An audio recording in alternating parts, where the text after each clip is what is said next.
Okay, well, I think we can get started, and then as people kind of come in, they can figure out that we're halfway in progress. So, welcome everybody. Thank you. Thanks so much for coming to this event. This is the first of our program this year. I think this one's going to be a really exciting one. Yeah, this one is a joint presentation by Sean Rathwell from Dillon Consulting and Alex Stekiafantis from OC Transpo on the bus alternative energy systems project that they undertook. So welcome, welcome. And I just want to start by thanking our sponsors for this past year of our programming. Parsons Dillon, Morrison Hirschfield, JL Richards, BT Engineering, CGH, WSP, and Stantec. Thank you very much for supporting the National Capital section. We look forward to putting on a lot more events coming shortly. I know we're looking at having one next month that should be another corker, and we will be also announcing the recipient of the Lifetime Achievement Award shortly. So stay tuned. We have lots of exciting stuff coming up. So today we have, I guess I should probably start just by sort of saying, as the presentation goes forward, you all should have the option to chat. There's probably a little speech bubble there. Feel free to enter your questions just as you think of them as the presentation is going on. I will, at the end of the presentation, read out all of the stored questions, and then we can also kind of open the floor for live questions if anyone has any at that time too. Yeah, just whenever you think of them, just shove them in there, and then we'll get to them at the end. So yeah, I guess I will introduce our speakers. Alex Stekiafantis is a transportation planner with over 10 years of experience in the public transit and aviation industries. Prior to joining OC Transpo in 2016, he was the manager of airport planning and municipal affairs at the Ottawa International Airport Authority. His professional experience ranges from the implementation of rail transit service to the airport to planning long-term development of OC Transpo bus network and managing planning projects for the City of Ottawa's transition to a zero emissions bus fleet, which we may hear something about. Alex has also worked on the design and planning of many transportation infrastructure projects, including bus rapid transit corridors, new transit stations, airport facilities, and transit priority measures. Sean Rathwell is a transit and urban mobility specialist with Dillon. He has more than 36 years of experience in the Canadian transit industry. He started his career at OC Transpo and spent 15 years working on the planning and operation of transit services throughout the Ottawa region. As the manager of service planning, Sean was responsible for route planning, schedule analysis, service strategies, detour and development planning, and the operational planning and development of transit infrastructure such as terminals and stations, bus rapid transit facilities, transit priority measures, and park and ride facilities. In 2000, Sean joined a leading Canadian transportation consulting firm, and since then has worked on a wide variety of transit strategy, policy, planning, and infrastructure projects throughout Canada, the United States, Australia, and a number of other countries. He has been with Dillon since 2015.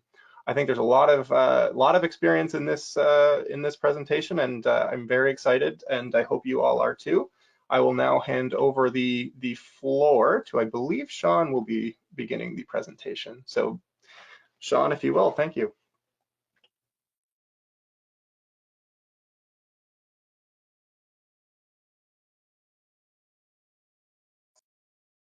Unmute myself and I'll be ready to go here. Actually, Alex is going to start off things, do the first 4 or 5 slides to introduce the effort and set the stage. I'll do some things in the middle about the work that Dillon actually did, and then Alex will talk more about city stuff. So Alex. All right, thank you for the great introduction, Sean, and thank you for Sean for driving these slides. If you can go to the outline slide on the next page. So today, Sean and I are going to discuss the electric bus project, essentially, all the way from the outset at the climate emergency the city declared, all the way to our current pilot project, our procurement that's just getting underway, and the next steps, and then including a lot of work that Sean did on the selection of technologies in the bus alternative energy systems project. Next slide, please, Sean. So to begin kind of where this all starts, in 2019, the city declared a climate emergency.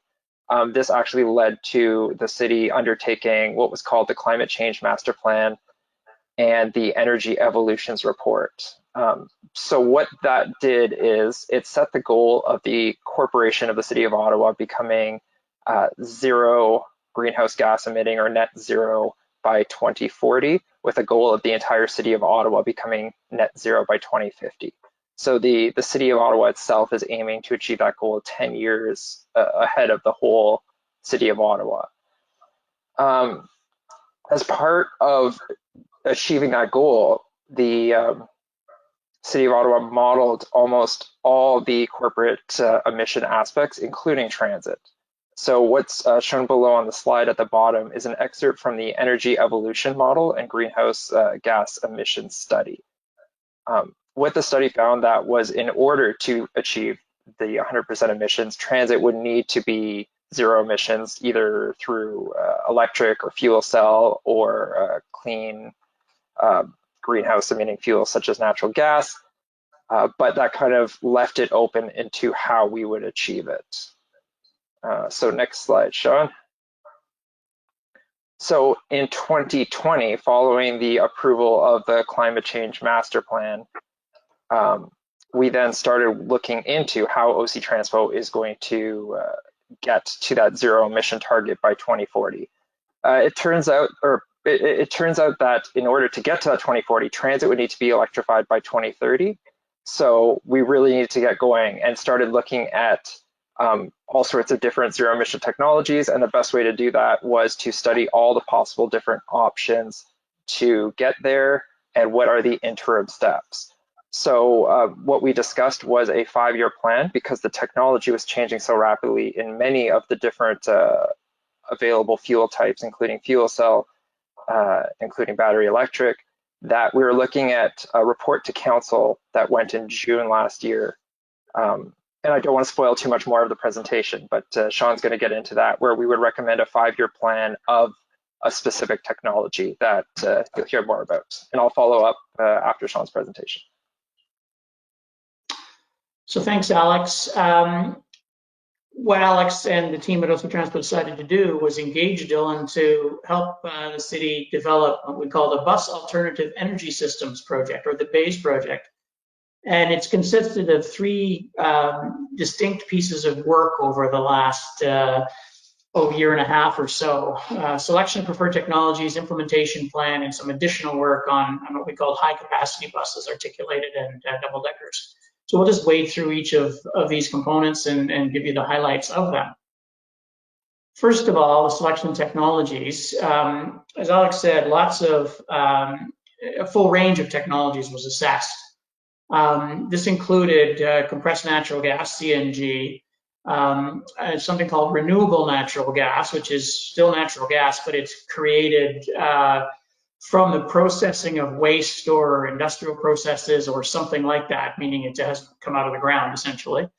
And then the diesel electric hybrids, similar to the one on the right in the screen here that OC Transpo ran for a number of years.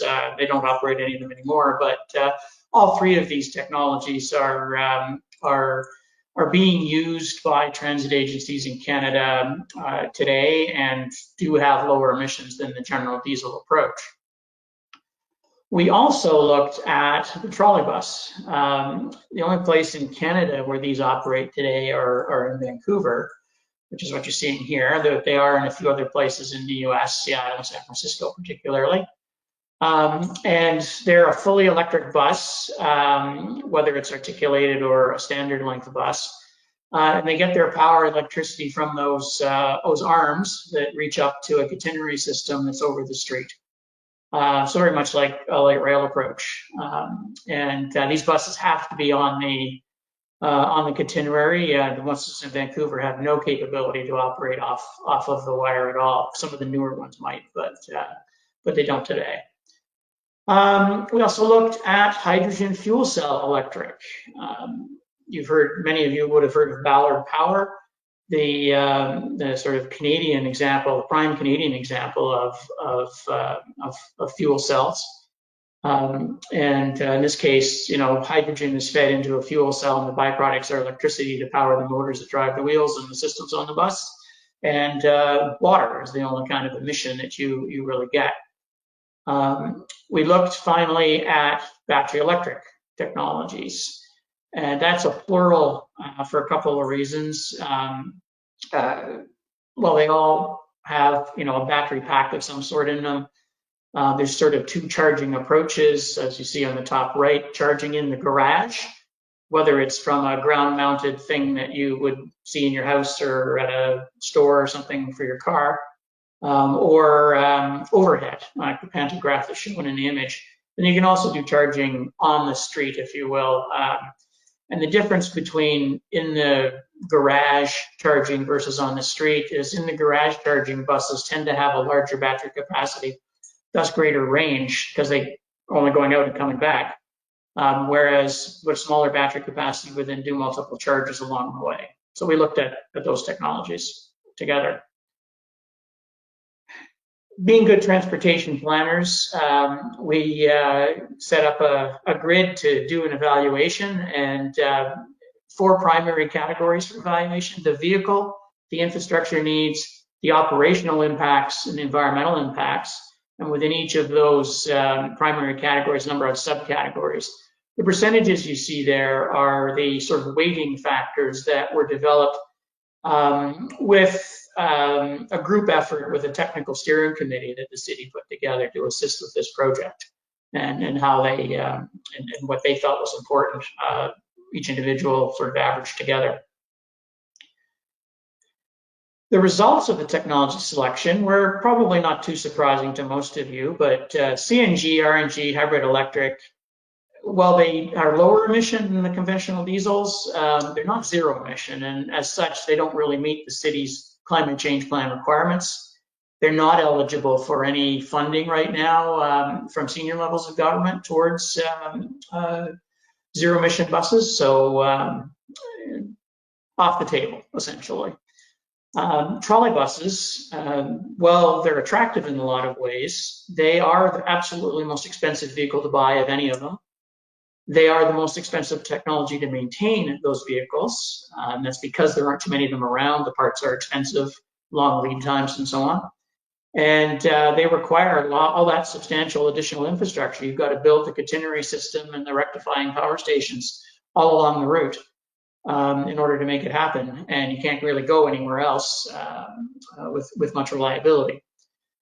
Hydrogen fuel cell electric buses are certainly feasible, are practical. They are out there, although in smaller numbers than battery electric, but they are a bit more expensive to buy as a vehicle. And the biggest issue really for Ottawa was there is no hydrogen in Ottawa. You get hydrogen by either, processes that create it, industrial processes, for example. And the closest one in Ontario that produces that is in Sarnia, as we've learned. There are some in Quebec, but the main thing is if you want to get hydrogen that's already there, you have to truck it in from somewhere, which seems kind of counterintuitive to things. Or you can create your own hydrogen using an electrolysis process, build a big electrolyzing machine. And as we learned, it works fine, but the amount of electricity needed to get a similar range of battery electric is more because of the losses in the electrolysis process, the power losses that you have. So it's going to be a more expensive process. Battery electric buses are the least expensive of the zero emission vehicles, and they're very available. They've been on the market the longest compared to, or in higher numbers too, compared to hydrogen fuel cell electrics. They don't require quite as much infrastructure, certainly, as the trolley buses, and it's similar to what you need for hydrogen fuel cell in the bigger picture. And there's lots of upside for potential improvements in the battery technology in terms of density of the energy, so you can get better range and these sorts of things. So the conclusion, the recommendation, certainly with larger buses, was to proceed with considerations of battery electric technology, but definitely keep an eye on how technology is progressing over the coming 5 years, and make sure that it is advancing the way you wish, because the city's ultimate goal is to be able to replace a diesel bus with a battery electric bus on a one-to-one basis. Something you can't necessarily do now because the range is much higher on the diesel. And then proceed with an implementation plan to figure out what the costs and things you have to do to make this happen are. As far as the paratransit buses are concerned, they're also a factor here. When we were doing the work on the selection technologies, there was very little on the market that was proven in any way of a small vehicle that would be suitable for a paratransit bus.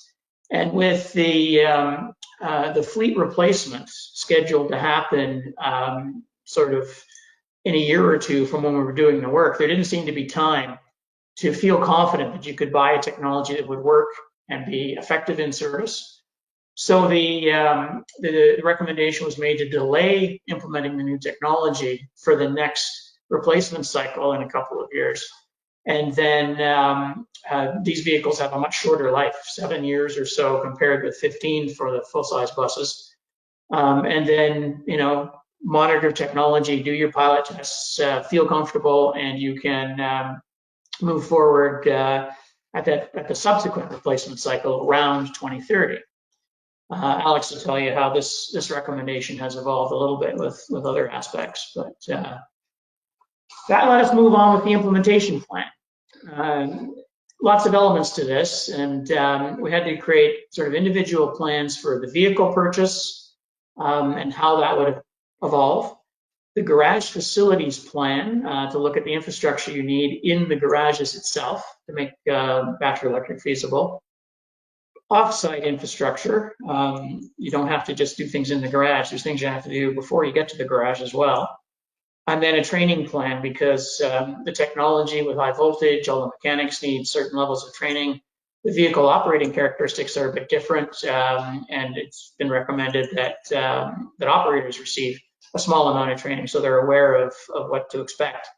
And then we bring all that together in an overall plan for 15 years. And that 15 years comes from the life of the bus, the full cycle needed to put everything into a battery electric zero emission setup.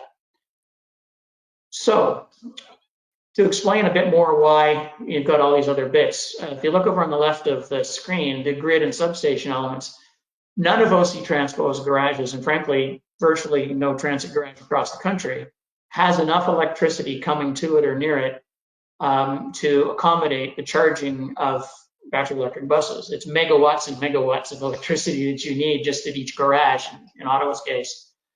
So that means there needs to be grid upgrades in the electrical distribution system, probably substation upgrades. So Hydro Ottawa needs to get involved and get things built and set up to get the electricity to the garage sites. Once you get on the garage, you've got to be able to receive this high voltage power and transform it down to something that you can manage and distribute within the site itself. You need various transformers, upgraded electrical rooms throughout the site to manage all the things that are happening there, and probably some backup power as well. And then finally, you know, you've got the electricity being distributed around, you've got the on-site electric bus charging equipment, you have charging power packs where the electricity comes in, and then you've got the dispensers, either the ground-mounted or wall-mounted plug-in types that you're familiar with cars, or the overhead pantographs or outside overhead dispensers as well. And all of that stuff, a division of Hydro Ottawa called Unvari assisted the city with getting some of the costs figured out and the implications. They were very important in putting that work together. And then finally, on the right side, you've got the vehicles themselves. Once you've actually got them in place, you've got to have all this other stuff ready in the first place. So each of the different elements, just to give you an idea of the money involved here, the vehicles themselves, OC Transpo has those 4 kinds of vehicles that you see.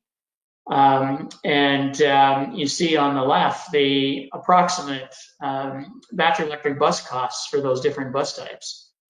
1.3 million for the 40-foot standard transit bus. That compares to almost 800,000 that a diesel version would require today, so about a $500,000 premium. And then the articulated buses and double-decker buses today are kind of they're about 50% more expensive than an articulated bus in diesel, and it's similar in the electric approach. And then the paratransit buses at $500,000, that compares to, there's a lot of variety in the paratransit vehicles, low floor, standard floor, different lengths and sizes, so they vary quite a bit in cost, but the kind that OC Transpo operates is somewhere sort of the $250,000, $300,000 range if they were replacing them right now with a diesel type version. So put it all together over 15 years, and you're looking at not quite $1.5 billion just to replace the bus fleet. And with a $500,000 premium, that's not something that OC Transpo and the city is able to afford without senior government assistance. And Alex will tell you more about that stuff a little bit later.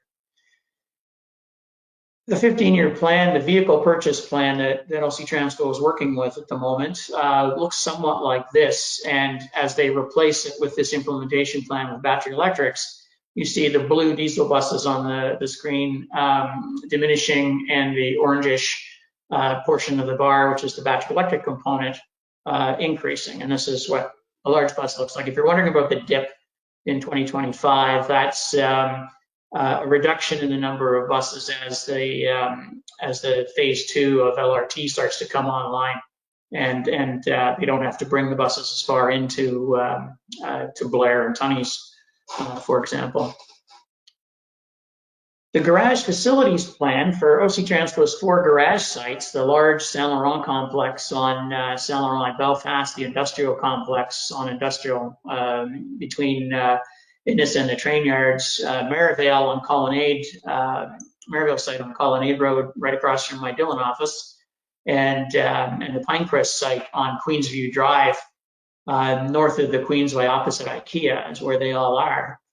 The garage electrical requirements, so the on-site substation, the distribution switchboards and so on, and backup generation, about $175 million to outfit all 4 of those sites brought together. The charging infrastructure is more expensive than all of that, even about $250 million by the time you've fully outfitted everything with charger packs, overhead pantographs, plug-in dispensers likely for the paratransit vehicles. And then there's some additional renovations that are going to be needed in the garage. We've put an allowance in to check on roof structures in the garages to make sure that they can deal with the pantographs being put down there. But also some of the service bays are going to need changes to deal with the new equipment for maintenance. You're not having the diesel engines, you've got electrical things now. And battery electric vehicles are a lot heavier than diesels, so hoists need to be upgraded. And all about $24 million in additional costs just to do that portion. Off-site, the electricity grid and substation upgrade costs are, as estimated by Enviri for these places brought together, about $68 million, a little bit more. We put a line item in for on-street charging infrastructure, but in the fullness of the analysis, we decided collectively with OC Transpo to not put any on-street cost charging things in place. But I'll have more to say about that when we're talking about the capacity buses in a few moments. Also a training plan. The example in the graphic there is one that Winnipeg has put together, as they're a little bit farther down the path than Ottawa was in getting themselves ready for this. But in essence, you need operator and mechanics training. You need to manage that effort and make sure that everybody gets it, a delivery approach, train the trainers, these sorts of things. And putting it all together, the time for everybody to do this, bring the people offline of their normal duties, get them trained and so on, is about $11.5 million. It's not a small effort, given that there's a good 2,500-ish people that need to be trained at the OC Transpo effort. So bringing all that together, we talked about the 1.45 billion for vehicles and so on. It comes out to just a little less than $2 billion, which is an enormous sum of money. And about half of that, if you sort of work through year by year, is going to have to be spent in the first 5 years. And that's getting started on the vehicles, of course, but it's also largely that hydro and garage facilities effort that needs to get in place, in time for the vehicles as they start arriving and as you're building up site by site. So it's a lot of dollars. So that implementation plan allowed the city to put forward a plan to council mid-2021, and Alex will talk a bit more about this later, to address high capacity buses, or to address, 40-foot buses. They have a higher range than the high capacity double-decker and articulated buses do, just because of the size differences.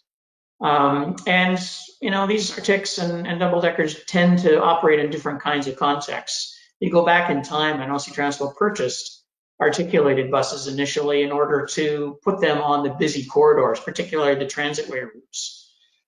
So they operate in different kind of context, and is the recommendation of battery electric and garage charged appropriate? So they asked us to do a little bit more assessment of that. And we did by first, which are we going to look at? The two vehicles are different. We selected articulated buses for a couple of reasons. One, they are the next ones that need to be replaced before some of the double deckers, given their age and lifespan and so on. And the second reason was, you can buy in the marketplace a articulated battery electric bus, and there are examples out there operating. It's not new, if you will. It's new, but you get what I mean. It's not new.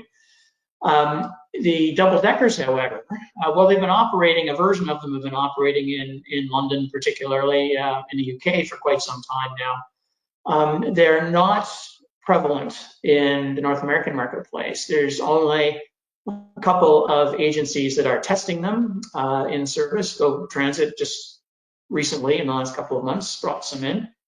But generally, they're doing the rounds as prototypes and being tested and that kind of thing. So we decided to focus on the articulated ones.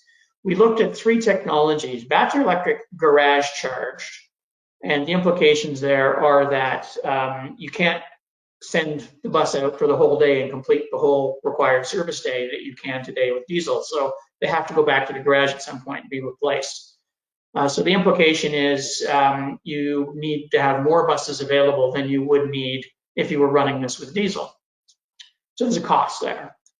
Battery electric on-street charging, you can run it like a diesel system, but you have extra time that you have to schedule in, because at the end of every trip, you need to, give it a little bit of juice, charge it up so that it can, do the rest of the system. And then the trolley bus, we're asked to look at that again, because, you would never build a trolley system to do the whole region, all the bus routes everywhere. But perhaps looking at a particular corridor or high frequency route might be appropriate. So we included that and did a comparative assessment of these three technologies on the future baseline BRT corridor. So that's the median type BRT plan that is in place at the city between Bayshore Terminal, past Queensway Carleton, down the baseline corridor, past Baseline Station, and then down Heron and up to the Billings Bridge Station. We scheduled, as a transit scheduler would, to each of the technologies to figure out the vehicle requirements, the fleet, the schedules, times, everything for all three technologies, into a 15-year life cycle analysis of the three approaches with those schedules in place. And learned the following, that the trolley bus scenario is much more expensive to both implement and construct, as well as to operate. In fact, about 40% more expensive over a 15-year life cycle than either of the battery electric bus scenarios. So that meant no more trolley bus. And the other two were quite similar over a 15-year life cycle. The additional vehicles you need in the garage charged approach get offset by the costs of the overhead garage infrastructure, the overhead on-street charging infrastructure. One of those setups cost about $1 million each to put in place, and then you've got the extra schedule time needed as well, and so you need a few more fleet, a larger fleet operating during the during the service day. So it all kind of balances out in the end. So our recommendations then were no further consideration of the trolleybus technology, and to plan for the implementation of garage charged over the on-street for the variety of reasons, for the following reasons. First of all, you don't have the cost, the maintenance costs, and the logistics challenge of the on-street charging infrastructure. And I say logistics challenges, we learned from talking with those that are using them now is they're not particularly reliable little beasts. They only make a good connection perhaps 2/3 of the time, and the recommendation was to put in one additional one over and above what you would need at each terminal place. So there's those additional costs. Range is expected to continue to improve, as we talked about earlier. And certainly if you're operating the high capacity vehicles in the same approach as you're operating your 40-foot vehicles, it allows for a little more flexibility, consistency with how you're doing your operation, your system in the garage. All the vehicles and fleet are doing things the same way. And that's very important in a large organization with so many different vehicles and so many people involved. And with that, I'm going to pass it back to Alex to talk about all the things that the city has taken from some of this and what they're heading towards now in the next steps. Thanks, Sean. I'm actually going to step back a little bit too, back to 2019, where kind of concurrently with the Climate Change Master Plan and the BAES project, we also started an electric bus pilot project. Initially, this was for the purchase of 2 battery electric buses. At the time, we were looking into whether they would be en route charged or garage charged. But as Sean mentioned, the costs and reliability for the en route charging kind of led us towards the garage charge buses. And then kind of as time went on, that expanded to a 4-bus pilot project. So with the available funds, we were able to purchase 4 instead of 2. And through an RFP, we ended up with 4 New Flyer Excelsior charge buses. They're 40-foot long-range buses with 528 kilowatt-hour battery packs. These were delivered in fall of last year, and sort of these are contrasted with a smaller battery pack in the 300 to 400 kilowatt-hour range, which allow for fast charging in a garage, but don't have the same service range or service delivery capacity that these longer range batteries do. And that has to do with the different battery chemistries. So with these larger 528 kilowatt-hour batteries only allowing up to 150 kilowatt-hour charging. So it takes approximately 3.5 to 4 hours to charge one of these electric buses. So throughout the fall, they were undergoing testing, both from delivery and for preparing to put into service. And right now, on your average weekday, we have 8 blocks selected, and those 4 buses will be put onto 4 of those 8 blocks on any given day. And each block travels a number of routes, anywhere from 2 to 6 different routes in some cases on some of the blocks, just due to the interlining we do.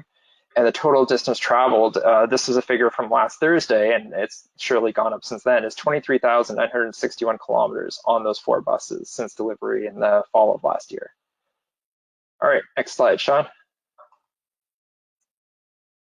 And I just wanted to put this up here as an example of the type of raw test data we're getting from these e-buses, both as they're in service and just through testing. So as you can see here, we have some data showing that as the temperature increases, the efficiency gets slightly better. So on your vertical axis, you have your kilowatt hours per kilometer used, and you'll see that as there's increased weight, so we're using a 23 passenger test simulation instead of our testing, or the days where there's very heavy snow and you have less traction and less regenerative braking, you get close to that 2 kilowatt hour per kilometer. But in the warmer days or with slightly less load, and even in service, we're seeing we can get down close to 1 kilowatt hour per kilometer. And this is just all very important information for us to estimate the range for our own route planning purposes and just to inform future purchases of these electric buses. All right, next slide, Sean. And going back to 2021, in June last year, the council approved the plan to purchase only zero emission buses going forward from now on. And as I mentioned before, we have a plan for the first 5 years being battery electric buses. And then in 2026, because of the rapidly changing technology, we're going to look at what are the other options, whether we stick with in-garage charging, does en-route charging get better, or does hydrogen become more feasible? One of the caveats of this report is it all has to be done within the scope of the city's affordability plan. So a lot of this relies on getting those higher tier level of governments to support the capital funds. But as I discussed later, we're planning to pay back those amounts with the savings from operating these battery electric buses, which with some maintenance, but certainly on the fuel, we will be spending a lot less per service hour in the operation of these buses. So we worked with 3 different firms. Sean's firm did the BAES project, and that was very instrumental in coming up with our recommendations. We also received financial modeling advice from Deloitte to kind of balance the capital versus operating expenses over the lifetime of these buses. And a very important component is also Envari Energy Solutions expertise in the charging infrastructure. Envari is a subsidiary of Hydro Ottawa, and what we've learned from other transit agencies, both in Ontario and across Canada, is working with your local energy utility and figuring out what infrastructure requirements both in your garage and off-site are very important. What we learned is as we get closer to that first 5 years, 450 electric bus conversion, we do need to upgrade some of the off-site high voltage power lines coming to the garages. And so Envari was able to figure out when that needs to happen and what infrastructure is required. And the last point there is it's essential for council to know that all current and future operating costs are covered by revenue sources. And I'll talk in a little bit about what the federal government is offering in order to allow us to do this conversion. So next slide, Sean. So there have been 2 kind of major recent funding announcements that came up midway through the BAES project. So we had to kind of work quickly to get our recommendations out to take advantage of these funds.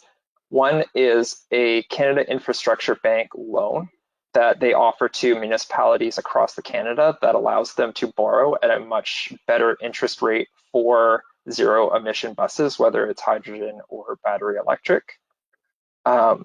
And the loan is paid back, as I mentioned, through operating costs over the lifetime of the buses. And this is paired with the Zero Emission Transit Fund, or ZETF, through Infrastructure Canada. And this is actually a grant program to help offset some of those high capital costs that Sean mentioned. Because as he said, the electric buses cost between $500,000 and 50% more for the high capacity buses than the conventional diesel buses. Next slide, Sean.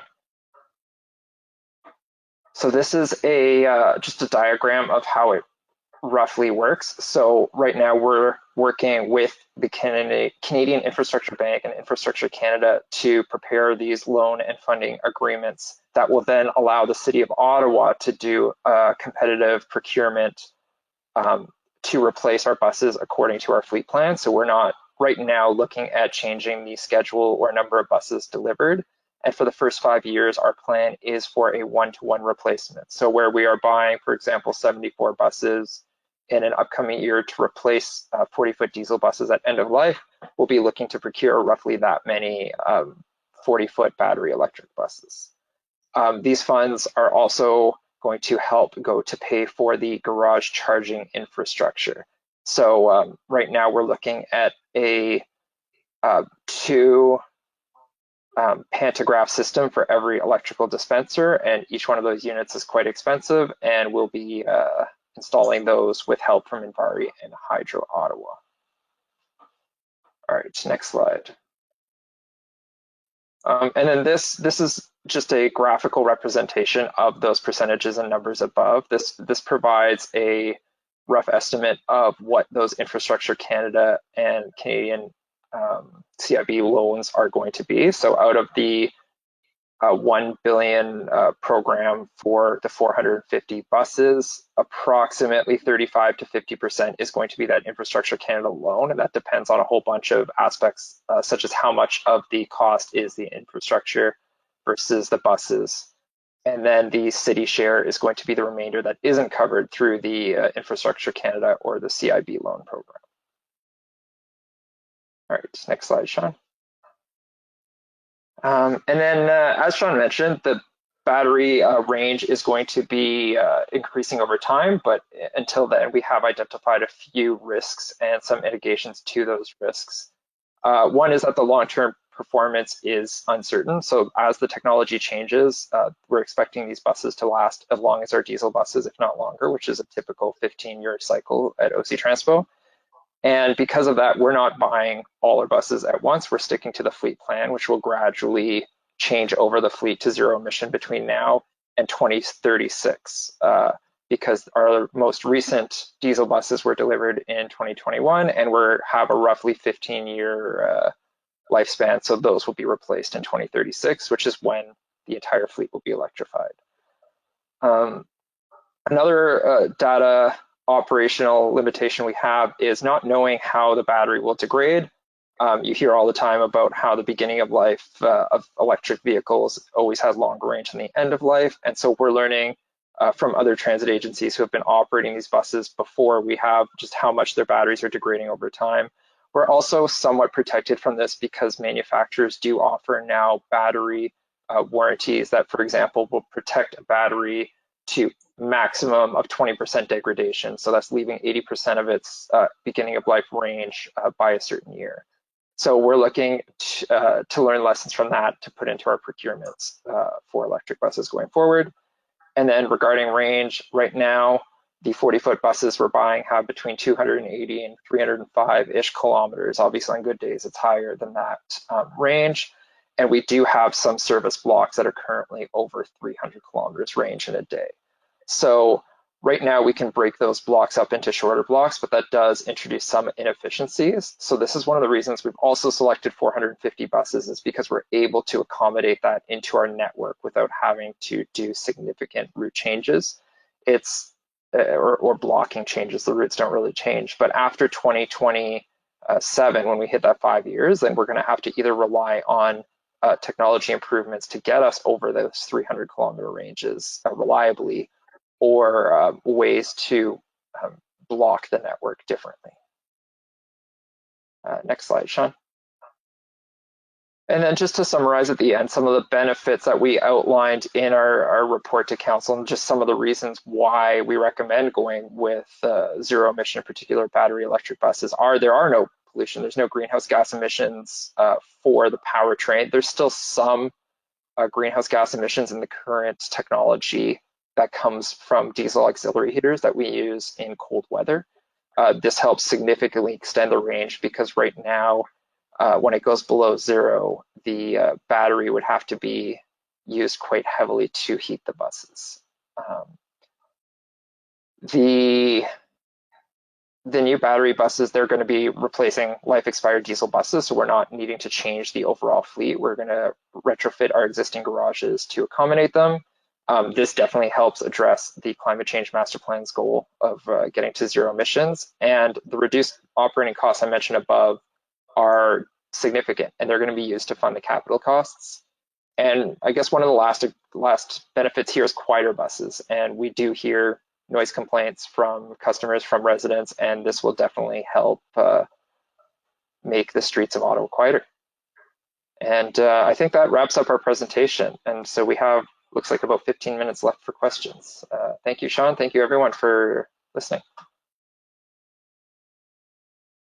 Thank you, Sean. Thank you, Alex. That was super interesting. I know I have a few questions. Let's see if there are any in the chat first. I'll ask the chat questions, and then we can open the floor too for if people want to chime in via microphone.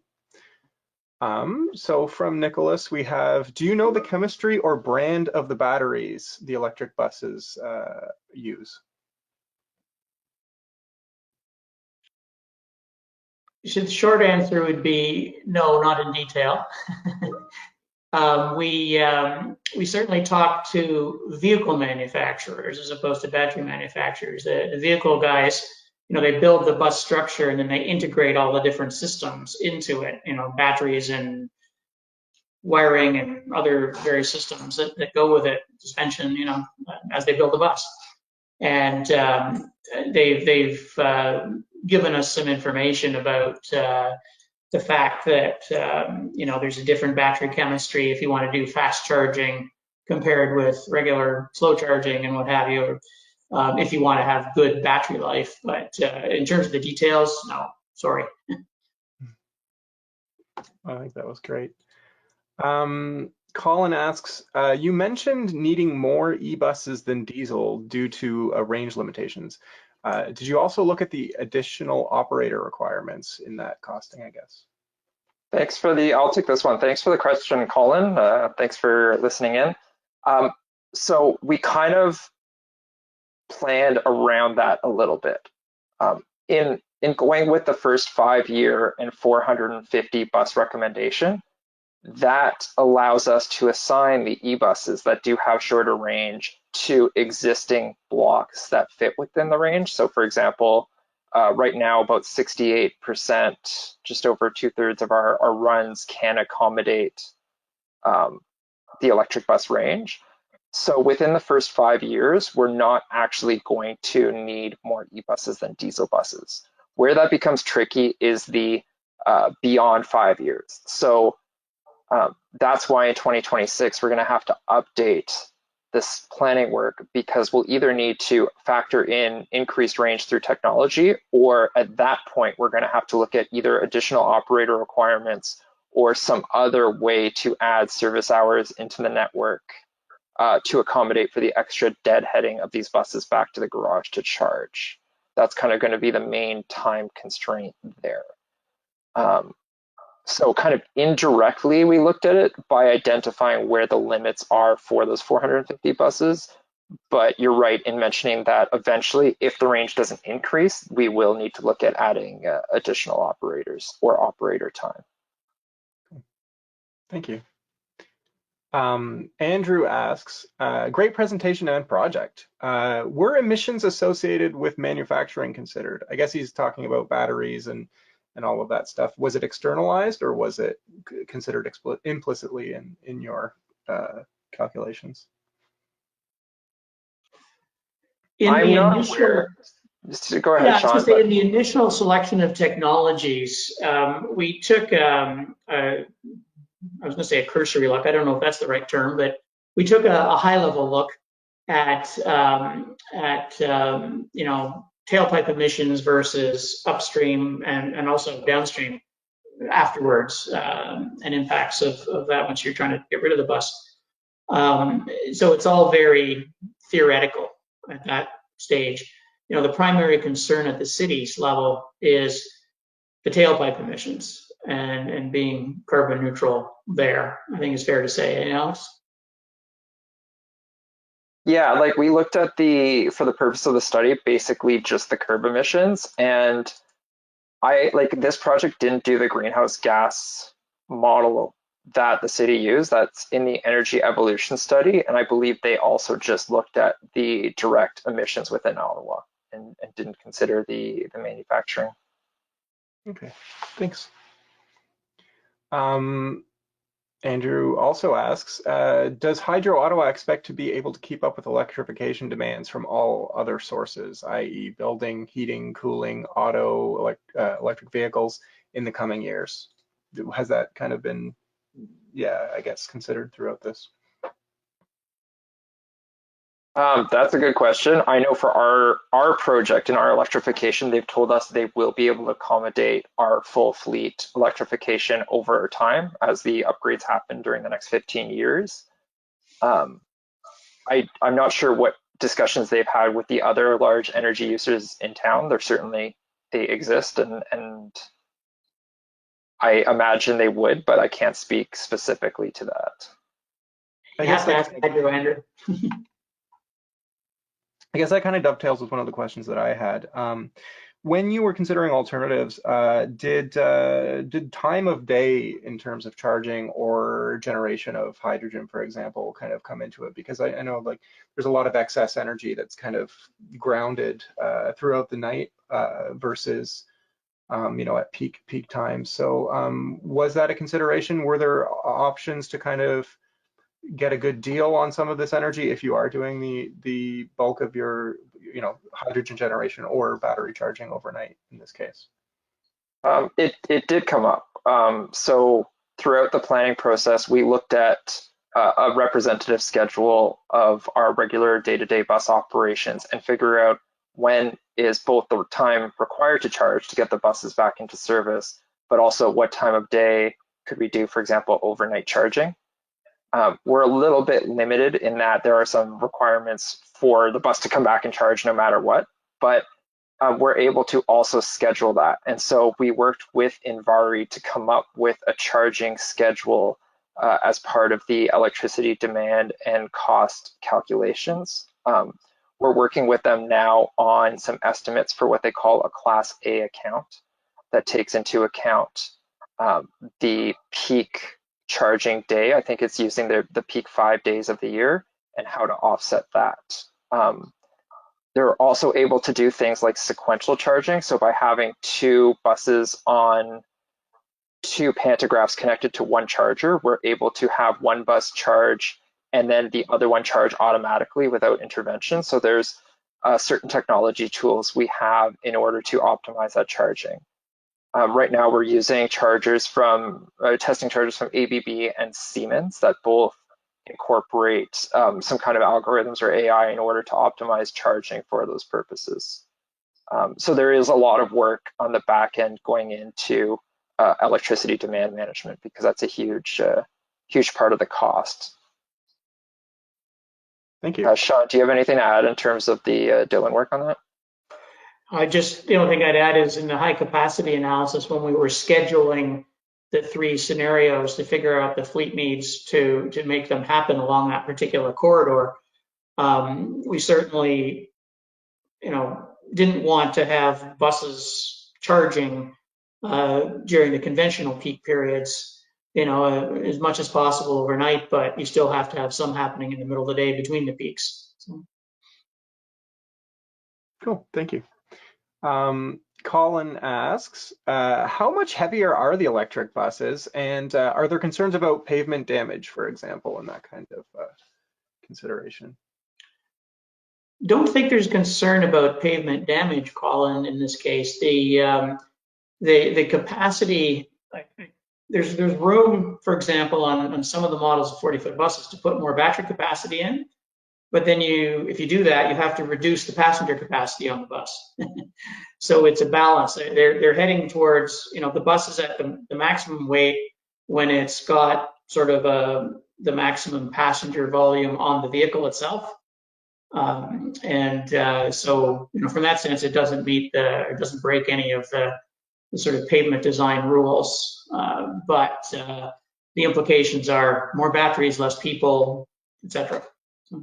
Is there maybe a rough ratio you could kind of maybe comment on that you're aware of, like if it's like 1.5, something like that, times heavier at peak load, for example? I'm not sure right off the top of my head. I'd have to check that in the records. Sure, no, definitely. I think that would probably maybe have implications in terms of collision safety too. So Andrew asks, do manufacturers expect that costs of electric buses and associated technology will come down as demand increases? I asked that question, Andrew, to the 2 main manufacturers that have the full fleet variations, and both of them gave me the same answer. Prices of the technology that you buy today, if you were to buy that same technology in a year or 2 or 3 or 4, would definitely go down. But the technology is expected to continue to improve. So that means it's going to maintain the price level in order to get the newer technology, the higher range, the better batteries, what have you. So for the sake of the effort in this study, it was assumed that price level of those vehicles would be consistent across the time. Great, thanks. Ashley asks, what about emissions related to building operations? My understanding, based on publicly available data, is that existing buildings are energy hogs. Are they going to be retrofitted during the battery electric bus infrastructure upgrades? So yes and no. Our plan for upgrading the buildings is more related to structural elements. There's a lot of retrofitting that needs to happen to the buildings to meet particularly the weight load of adding the electric charging infrastructure to the roofs, because in our garage plan, we are going with fully pantograph chargers, because that eliminates the space requirement for pedestal chargers kind of in between the lanes of parked buses. I think I'm just going to venture out and say part of the reason a lot of the buildings are inefficient is likely due to age. So as they get updated, they'll be built to current building codes, which will indirectly do that. But in terms of our OC Transpo garages right now, our focus is on retrofitting them to accommodate the charging infrastructure and the associated electrical rooms and substations, for example. And the other challenge with the garages, beyond the age that Alex mentioned, is that they all have dozens of giant double garage doors that are up and down all the time, making it hard to maintain your internal environment, in particular the garage component areas. So. That makes sense. So just a general note for everybody, we are reaching 1 o'clock. The presenters have agreed to stay a few extra minutes to kind of wrap up any of the questions, but probably maybe going to go 5-10 minutes over if people are interested. So I'll just keep plowing through these. Wayne asks, is there consideration on how charging facilities can be utilized during the daytime for large commercial EVs or school buses and that kind of thing while the city buses are deployed on their routes? I'll take a stab at that, Alex. The fleet gets fully deployed during the peak periods, sort of the AM rush hour, the PM rush hour, and falls down to perhaps 50 or 60% of the full fleet during the middle of the weekday. That would be a time when the charging is going on, as well as the overnight times. So I don't know that there'd be that much capacity for such a thing. And then I've yet to see a electric school bus marketed with the pantograph charging approach happening. I'm not as familiar with some of the other kind of big, city vehicles that are out there and their electric capabilities. I know some similar work we've done in Regina. They are looking at other solutions beyond battery electric for some of the big snowplows and the like. So. I'm just going to add to like a potential future project for this could be related to opportunity or en route charging. So right now we don't really have any non-OC Transpo, non-city vehicles that do maintenance or charging or anything in our garages. But if the city does commit to more kind of public charging or charging at stations where we do have contracts with outside charter buses or other bus agencies that do enter our stations, that could be something we look at kind of post 5 years down the road, where if we do consider opportunity charging in the future, that might be a chance, I'm going to say opportunity, to collaborate with other large vehicle and bus providers. I hope I'm not breaking up here, getting a little bit of technical issues on my end, but let me know. Ashley also says, surprising that en route fast charging kind of was discounted. Doesn't this increase risk? Many other public transit agencies that are electrifying their fleet use a combination of en route and depot charging, and I guess that kind of gets to the point of like failure modes and decentralization of the facility such that there's no individual failure point. Was that considered as part of the analysis? Some of the challenges we learned about, as I mentioned in the presentation, that these facilities weren't that reliable as well. So, when we were looking at the high capacity analysis, for example, in order to accommodate the schedule of the vehicles and the frequency of service during times, there needed to be, 2 charging units at Bayshore and 2 at Billings Bridge at the end of at the line, basically. And then the recommendation was, because they don't work, sometimes you need to put an extra one in. So we put 3 in each place. That's fine. You had the reliability issues. The other issue we learned about was the battery chemistry. If you want to buy a bus that has the longest range possible, you know, the 500 and whatever it was number that Alex mentioned it bought for the pilot project test buses, that's the highest range available, highest battery capacity available. The battery chemistry on that long range isn't amenable to fast charging out at the on-street chargers without doing serious damage to the battery and really shortening the life. So you have to buy a different kind of bus and with a lower capacity with a different battery chemistry that does its thing. You're not going to buy a long-range bus with that additional expensive battery chemistry. So so it was a bit of a toss-up in that sense. And there's practical reasons to, if we can, every transit agency would love to simply replace their diesel buses 1 for 1 with a battery electric bus that can go out and do its thing. So that's the goal initially. And the hope and expectation is that the range will, and other factors with the bus will improve enough as the coming few years and several years come by that you'll be able to do that. And you won't need to manage and deal with all of those on-route charging types of capabilities. I can agree with that, Sean. It would be great someday to be able to just put in a 1-for-1 replacement of any bus type, whether it's 40-foot, double deckers, just switch them out 1 for 1. We're not there yet, but we're hoping to. And the last question, when you start, from Peter, when you first start to roll these out, would your preference be to use them on routes with frequent stops and starts to take advantage of regen braking and avoid emissions? Higher diesel buses start to move away from stops, that kind of thing? So that is definitely something we're looking at. Right now, because we only have 4 buses, we're assigning them to basically as much variability in the route selection as we can to get as many data points as we can for things like elevation, for frequency of stops.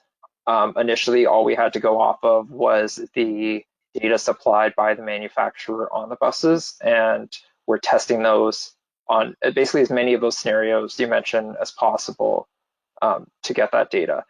Eventually, we're going to be moving to more modern versions of our scheduling software. Right now, we use Hastis. There are newer versions of it available, as well as other competing products available that kind of take into account these operating variables for scheduling electric buses. Because again, we're doing it manually, kind of by hand, selecting these routes and runs currently. But as you go into 100 buses and then 400 buses, it becomes kind of exponentially harder to assign them.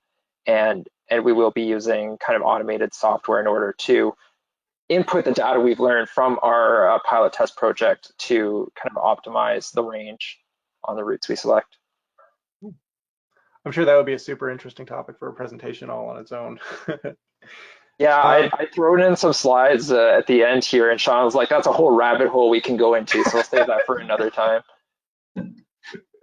Awesome. Well, maybe we will go down that one day. So thank you. Andrew finally says, thank you, Alex and Sean, for a very interesting presentation. I would have to agree. Thank you so much for donating your time and effort and giving us this wonderful presentation about a very exciting project. So thank you. Thank you, John, and thanks everybody for the interest and attendance. It's great to share this work we've been doing. All right. I guess that's it. Thank you, everybody. Take care, and we'll see you soon.